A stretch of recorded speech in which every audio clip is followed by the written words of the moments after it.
오늘 말씀은 사도행전 7장 30절에서 34절의 말씀입니다. 사도행전 7장 30절에서 34절의 말씀입니다.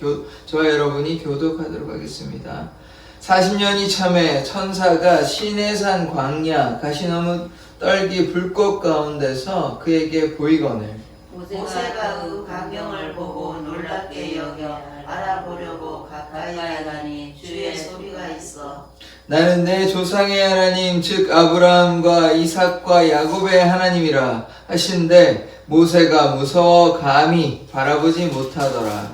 주께서 이르시되 내 발에 신을 벗으라 내가 서 있는 곳은 거룩한 땅이니라. 내 백성이 애굽에서 괴로움 받음을 같이 읽겠습니다. 내가 확실히 보고 그 탄식한 소리를 듣고 그들을 구원하려고 내려왔노니 이제 내가 너를 애굽으로 보내리라 하시니라. 아멘. 하나님 모세와 함께 하시고 이스라엘 백성을 애굽에서 구원하여 주신 것처럼 우리와 함께 하여 주시고 우리의 삶을 통해 하나님의 구원의 역사가 나타나게 하여 주시옵소서. 아멘. 예수 그리스도의 이름으로 기도드립니다. 아멘. 아멘. 이 모세가 이 40년의 이 이집트에서 궁전 생활이 끝나고 40년간 미디안에서 살다가 결혼도 하고 아들도 낳고 이렇게 살다가 지금 시내산에 가서 하나님을 만나는 장면입니다. 모세가 40년 동안 자기가 이제 한번 구원해 보려고 하나님의 뜻을 좀 깨달았던 것 같아요. 그래서 이스라엘 백성을 구원하려고 했는데 결국은 뭐 살인하게 되고 또 이스라엘 백성들을 좀 화해시키려고 했는데 그들이 도리어 이들을 모세를 좀 지지하기보다는 네가 우리의 재판장이 되려고 하느냐 그렇게 얘기함으로 또 살인 사건으로 말미암아 바로에게 이제 쫓겨서 결국은 미디안으로 도망가게 되는 그것을 우리가 보았습니다. 40세가 되었을 때 그가 젊고 혈기가 왕성하고 힘도 많고 이랬을 때는 하나님께서 그를 사용하지 아니하시고 80세가 되어서 그를 시내산에서 부른 것입니다. 그는 목자로서 40년 동안 목자로서 거의 이집트 왕자로서의 그런 삶을 살다가 40년 동안은 그러니까 어떻게 된 것인가 좀 교만했는데 좀 위에서 참 유능한 사람이었는데 목자가 되었으니까 상황이 완전히 바뀐 것이거든요. 이집트에서는 목자를 인정하지 않습니다. 목자를 그렇게 귀하게 여기지 않습니다. 그런데 지금 이집트의 고귀한 신분에서 지금 목자가 되었으니까 참 겸손하게 아껴지는 장면을 우리가 보게 되는 것이죠. 그래서 어제도 말씀드렸지만 우리가 겸손해야만 하나님께서 사용하시는 것입니다. 하나님께서 이제 시내산에서 모세를 이제 부르셨는데 30절에 보시면 40년이 참에 분명히 이제 우리가 연수를 파악할 수가 있는 것입니다. 천사가 시내산 광야 가시나무 떨기 불꽃 가운데서 그에게 보이거늘 이 하나님의 천사라고 하면 구약의 하나님의 천사는 보통 예수님을 예표하는 예수님을 나타내는 현원이라고 보는 경우가 많습니다. 여호와의 사자 하나님의 사자가 대표적으로 아브라함에게 나타나신 3명의 사람인데 그 중에 한 명은 예수님의 현현이다 이렇게 이제 하나님의 사자를 우리가 그렇게 보곤 합니다. 오늘 본문에서도 이 천사가 확실하게 말할 수는 없지만 예수님일 가능성도 있고 아니면 하나님의 사자일 수도 있습니다. 그런데 보통 구약의 사자는 제가 말씀드렸다시피 예수님, 하나님의 현현이다 우리가 이렇게 봅니다. 떨기 불꽃 가운데서 그에게 보이거늘 이 장면이 좀 놀라운 것입니다. 나무가 불에 타는데요. 불에 타지 않고 그러면 그름이 생기거나 이제 없어져야 되잖아요. 타니까요. 그런데 계속 타는데 그름이 생기거나 검게 되는 것도 아니고 없어지는 것도 아니고 그것 가운데서 이제 말씀하시는 거죠. 거기에서 하나님께서 이제 처음에 어떻게 나타나셨냐 불꽃으로 이렇게 나타나셨는데 그냥 말씀으로 나타나신 것이 아니라 하나님의 어떤 초자연적인 신비함, 하나님의 그 능력을 처음에 보이셨습니다. 모세에게. 그러니까 나무가 가시떨기가 불에 타는데 없어지는 것도 아니고 그래서 그것에서 하나님께서 모세를 부르시는 것이죠. 그래서 31절에 모세가 그 광경을 보니 놀랍게 여겨 알아보려고 가까이 가니 주의 소리가 있어 이렇게 나오죠. 그래서 불꽃 가운데서 하나님의 음성이 들리는 것입니다. 그래서 하나님께서 모세를 통해서 이제 약속된 것을 청취하시기 위해서 이렇게 부르셨던 것이죠. 좀 신기한 일이 아닙니까? 이렇게 불에 타면 없어지거나 막 이렇게 그렇게 돼야 되는데 계속 타고 있는데 뭐 없어지지도 않고 불만 타고 뭐 나무는 그대로 있고 이러니까 좀 신기한 장면을 보는 거죠. 신기하게 여겨서 여기도 보시냐면 놀랍게 여겨 신기하게 생각했다는 거죠. 알아보려고 가까이 가니 주의 소리가 있어. 자, 뭐 목자로서 삶을 살다가 시내 산에 이제 뭐 그냥 갔을 거 아닙니까? 근데 갑자기 어떤 장면을 봅니까? 나무가 이제 불에 타는데 뭐 완전 타지가 않고 계속 그대로 있으니까. 그래서 가까이 가니까 갑자기 음성이 들리니까 모세가 조금 뭐 놀랐을 것입니다. 그래서 그런 장면을 우리가 보고 있는 것이죠. 32절에 그 하나님께서 어떻게 자신을 설명하냐 하면 나는 이라고 얘기하죠. 그래서 이게 우리가 잘 보셔야 되는데 보통 천사가 나타나는데 하나님께서 또 바로 음성을 하시거든요. 그러니까 천사를 통해서 뭐 대언한 건 아닐 거 아닙니까? 그래서 지금 분명히 또 보시면 주의 소리가 있어 라고 얘기를 하고 있거든요. 그래서 우리가 이런 부분들을 좀 그리스도의 그 신비 혹은 하나님의 그 신비에 대해서 우리가 잘 이해할 필요가 있습니다. 32절 나는 내 조상의 하나님 즉 아브라함과 이삭과 야곱의 하나님이라 하신데 모세가 무서워 감히 바라보지 못하더라. 모세가 하나님을 만나지는 않았을 것입니다. 물론 뭐 그런 것을 좀 하나님의 계획을 좀 깨달았게 하나님에 대해서 인지하고 알고는 있었지만 만난 적은 없었을 것 같아요. 근데 지금 하나님을 처음 만나니까 무섭지 않겠습니까? 알고 있다 하더라도 경험이 없는데 그래서 갑자기 또 초자연적인 방법으로 나무가 불에 타는데 뭐 없어지지도 않고 갑자기 또 음성도 들리고 그렇게 하니까 또 30절에 보시면 주의 천사가 어떤 하나님의 천사를 또 대면하여 보게 되는 것이죠. 30절에 보시면 그러니까 이런 하나님의 천사도 보고요. 그 다음에 또 불에 나무가 불에 타는데 가시떨기 불꽃 가운데 또 주의 음성이 지금 들리는 장면이니까 모세가 무서워한다라고 33절을 보시면 무서워 감히 바라보지 못한다. 나중에는 완전 달라집니다. 하나님과 대면하고 뭐 하나님과 친구처럼 시내산에서 나중에 요 똑같은 장소입니다. 시내산에서 2번 올라가는데 십계명도 받고 또 이제 금송아지 만들어 하면 또 가죠. 그래서 나중에는 달라지지만 지금은 무서울 것 아닙니까? 하나님이 거룩하시고 또 하나님께서 전능하신 하나님께서 지금 인간에게 이렇게 나타나는 장면이 모세가 그렇게 쉽게 받아들이는 장면은 아닌 거죠. 무서워하는 게 어쩌면 당연한 것입니다. 그래서 무서워하는데 33절에 뭐라고 얘기하시냐면 주께서 이르시되 내 발에 신을 벗으라 내가 서 있는 곳은 거룩한 땅이라. 자 32절에 내 조상의 하나님, 아브라함의 하나님, 이삭의 하나님, 야곱의 하나님. 이 말씀은 무엇이냐면 내가 약속의 하나님이다 라는 것이거든요. 아브라함에게 또 이삭에게 야곱에게 이 약속하신 그 말씀을 성취하시는 약속을 성취하시는 여호와이시다. 이 말씀을 내가 아브라함의 하나님이다. 내가 너의 모세의 하나님이다 라고 얘기하지 않으시고 내 조상의 하나님, 아브라함의 하나님, 이삭의 하나님, 야곱의 하나님이라고 말씀하신 이유는 그 약속을 상기시켜 주는 것입니다. 그래서 지금 때가 된 것이죠. 이제 430년이 지난 것입니다. 이 때가 되어서 하나님의 그 약속을 이루어 주시는데 33절에 보시면 내 발에 신을 벗으라. 이 신을 벗는다는 것은 어떤 의미일까요? 이제 이게 상징적인 의미인 것인데 우리가 교회를 나올 때 어떤 마음으로 와야 됩니까? 정결한 마음으로 와야 되는 거죠. 우리 세상에 잘못된 것들을 좀 내려놓고 또 와서 잘못된 것이 있다면 좀 회개하고 그래서 우리가 옷을 이렇게 벗고 뭘 벗는다는 것은 우리의 허물을 벗고 우리의 죄악을 벗는다. 죄악을 고백한다. 회개한다. 못난 자를 부인한다. 자기 부인, 자기 부정을 얘기하는 것입니다. 지금 모세가 어떤 사람이었습니까? 살인했죠.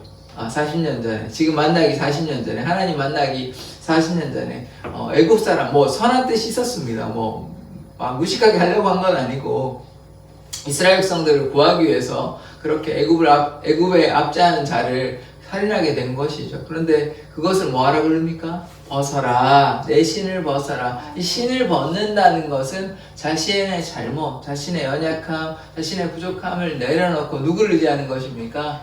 하나님을 의지하는 것입니다. 그래서 그게 상징적으로 뭐 신을 벗으라, 내 발에 신을 벗으라 라고 얘기하는 것이죠. 왜 그러냐면 뒤에 보시면 내가 서 있는 것은 거룩한 땅이니라. 그래서 거룩한 땅, 이 거룩한 땅, 신의 산이 거룩한 땅은 맞습니다만 여기서 우리가 주목해야 될 것은 하나님이 계신 곳이 거룩한 땅이다, 이런 말인 것입니다. 그러면 제가 이제 예전에 성전에 관해서 말씀드렸다시피 우리가 그럼 구약처럼 성전 바라보면서 기도할 거냐고요. 그러니까 더 이상 하나님이 계신 곳이 어떤 하는 뭐 이렇게 성막이나 혹은 성전에 계시는 것은 아닙니다. 하나님께서 그들에게 하나님의 통치, 하나님의 섭리, 하나님의 은혜를 보여주시고자 그렇게 이제 역사하신 것이지, 지금도 여전히 성전에 가서 혹은 성막에서 머물러서 그렇게 하는 것이 아니거든요. 우리의 삶에서 지금 여기가 하나님이 함께 하시는 곳입니다. 아멘. 하나님이 무소부재하시거든요. 전능하신 하나님이 그 이스라엘 땅, 그 신의 산에만 혹은 하나님의 예루살렘 성전에만 있는다고 하면 우리는 여기서 어떻게 예배합니까? 거기 가야 되죠. 그게 아니라, 그리고 구약에서도 보면 성전이 거기에만, 그러니까 제사 드리는 곳이 제사 지내는 곳이 거기만 있었던 것이 아니고 머니까 다른 곳에도 만들기도 하고 그렇게 하거든요. 그런 장면들이 있는 것입니다. 그래서 우리가 그곳에만, 거기에만 거룩한 땅이다, 거기에만 하나님이 계시다, 우리가 이렇게 이해하면 안 되는 것이고, 하나님은 어디에나 주의 이름을 부르는 곳에 두세 사람이 내 이름으로 모인 곳에 예수님께서 뭐라고 말씀하셨습니까? 내가 거기에 그들과 함께 있겠다, 내가 너희와 함께 있겠다, 이렇게 말씀하셨습니다. 그러면 또 우리가 하나님의 성전입니까? 성전이 아닙니까? 결국은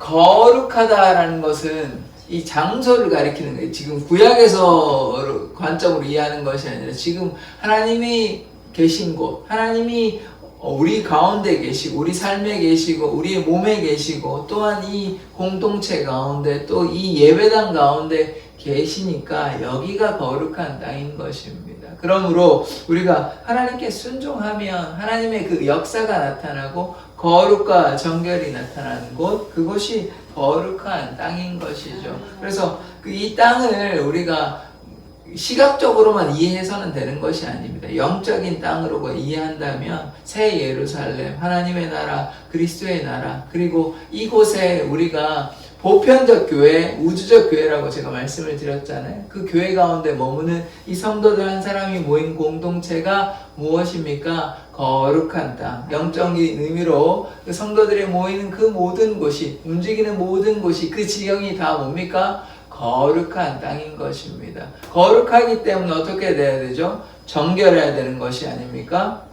정결하기 위해서 지금 뭐 했습니까? 신을 벗은 것이죠. 결국은 이 의미가 다른 말로 회개인 것입니다. 제사함인 것이죠. 회개를 통해서 제사함을 받고 하나님이 계신 곳에 우리가 거룩하게 나아간다. 이게 결국은 구원의 의미와 맞닿아 있는 것입니다. 우리가 제사함 받지 않고 하나님 앞에 나아갈 수 없는 것이죠. 그래서 제사함 받고 신을 벗고, 이것은 회개의 의미다 제가 말씀드렸죠. 그래서 주님 앞에 나아간다. 그러나 거룩한 땅이라는 것이 우리가 여기에서 머물러 있어가지고 그럼 시내산 갈 겁니까? 아니죠. 여기에서 우리 사랑의 교회에서 또 성도들이 모이는 그 공동체, 예수님의 이름으로 모이는 그 공동체가 거룩한 땅이다, 그런 말씀 드리는 것입니다. 자, 34절 보시겠습니다. 내 백성이 애굽에서 괴로움 받음을 내가 확실히 보고 그 탄식하는 소리를 듣고 그들을 구원하려고 내려왔노니. 자, 이 이스라엘 백성들이 너무 괴롭지 않습니까? 종으로의 삶을 살다가 막 건축하는데 동원이 되고 노예의 삶을 살게 되는 거죠. 좀 긴 시간 동안,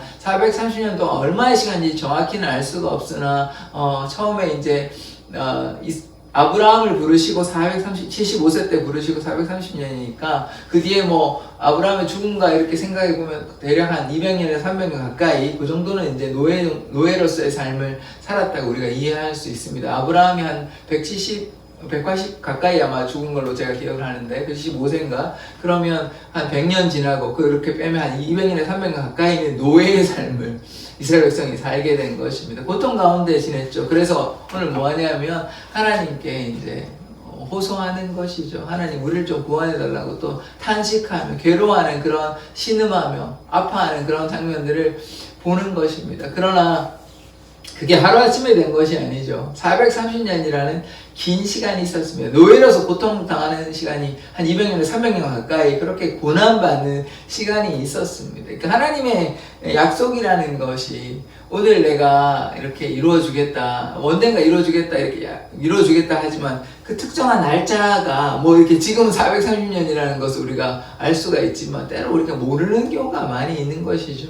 5년이 될지 10년이 될지. 모세는 언제 불렀습니까? 40년이 지났다고요. 40년에서 살인을 하고 또 80년, 40년이 또 지나고 80이 돼서야 그때 이제 시내산에서 혹은 호렙산이라고 부르는 시내산에서 이렇게 나아가서 하나님께서 부르시잖아요. 그러니까 하나님의 약속이라는 게 언제 성취될지 우리가 알지 못할 때가 많이 있습니다. 그러나 우리가 포기하거나 낙심하는 것이 아니라 하나님의 신실하신 그 하나님의 사랑을 붙잡고 은혜를 붙잡고 나아가야 하는 것이죠. 결국은 하나님께서 원하시는 때, 하나님의 약속하신 그 때에 성취하신 것입니다. 그래서 모세를 어떻게 부르셨습니까? 이스라엘 백성을 구하기 위해서 하나님께서 모세를 사용하시거든요. 왜? 모세가 이제 어제도 말씀드렸지만 인간적으로 어떻게 되었습니까? 겸손해졌습니다. 더 이상 이제 살인자고 막 혈기왕성한 사람이 아니라 80세가 되고 이제 120살까지 살았으니까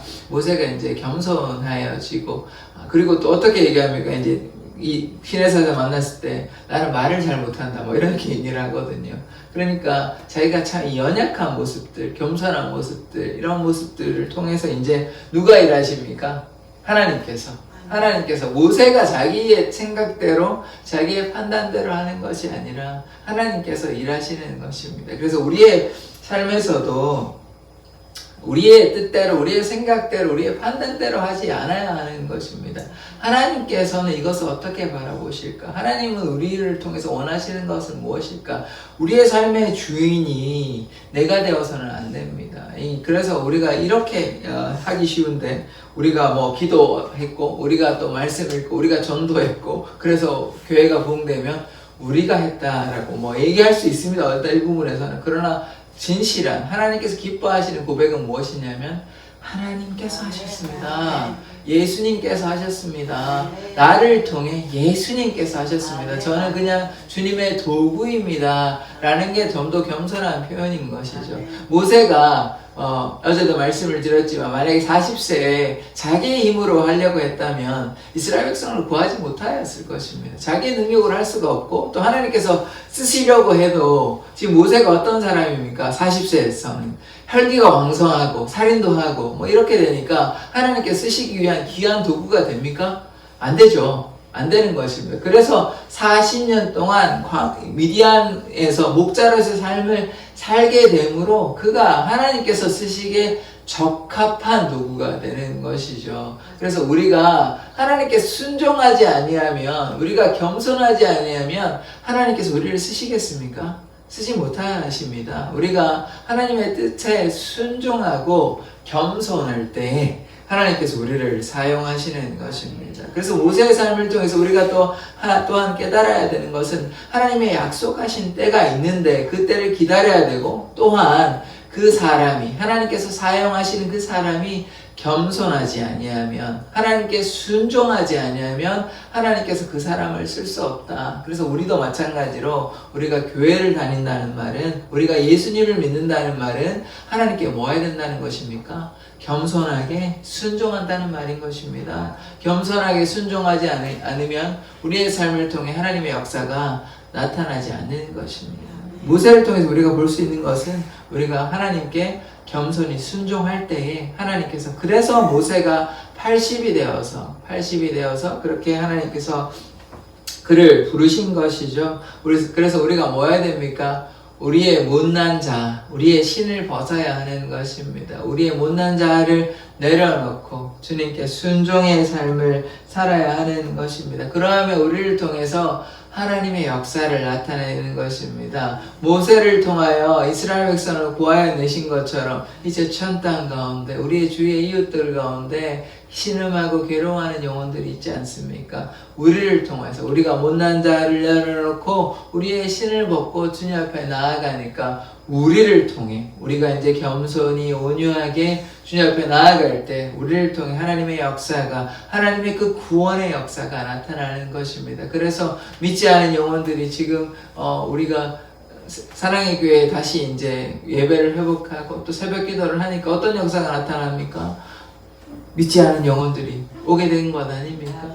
어릴 때 교회 나가다가 교회 안 나갔다가 다시 예수님을 믿게 되고 교회에 나와서 예배 드리는 것이 이것이 물론 우리 성도가 전도하고 있지만 교회가 하나님 앞에 온전히 바로 서고 우리가 예배를 회복하고 하나님 앞에 나아갔기 때문에 그래서 지금 제가 무엇을 말씀을 드립니까? 하나님 앞에 겸손하게 순종하고 하나님 앞에 나아갔을 때에 하나님을 믿지 않은 영혼들이 구원의 역사가 하나님 믿지 않은 영혼들이 하나님께 돌아오고 하나님의 그 구원의 역사가 나타나는 것입니다. 그래서 날마다 주님을 향해 순종함으로 나아가십시다. 믿음으로 나아가면 반드시 하나님께서 그들을 통하여 우리를 통하여 하나님의 역사가 나타나는 것입니다. 우리 교회, 사랑의 교회 그 구원의 역사를 우리가 보고 있지 않습니까? 그것이 하나님의 구원의 역사인 것입니다. 믿지 아니하는 한 영혼이 하나님께로 돌아오면 하나님께서 얼마나 기뻐하시겠습니까? 그래서 우리가 날마다 주님 앞에 예배함으로 순종함으로 나아가는 사랑의 교회 성도들 되기를 원합니다. 아멘. 하나님, 우리가 날마다 주님의 뜻에 따라 살아가기를 원합니다. 모세가 80이 되어 하나님께서 그를 부르셨고 모세를 통하여 하나님의 그 구원의 역사를 나타내셨습니다. 모세가 하나님 앞에 겸손히 또 온유함으로 순종함으로 나아갈 때 하나님께서 모세를 귀하게 사용하셨습니다. 우리가 주님 앞에 겸손한 자로 주님 앞에 나아가기를 원합니다. 하나님의 그 약속하신 그 때를 바라보며 하나님의 그 약속이 신실하게 이루어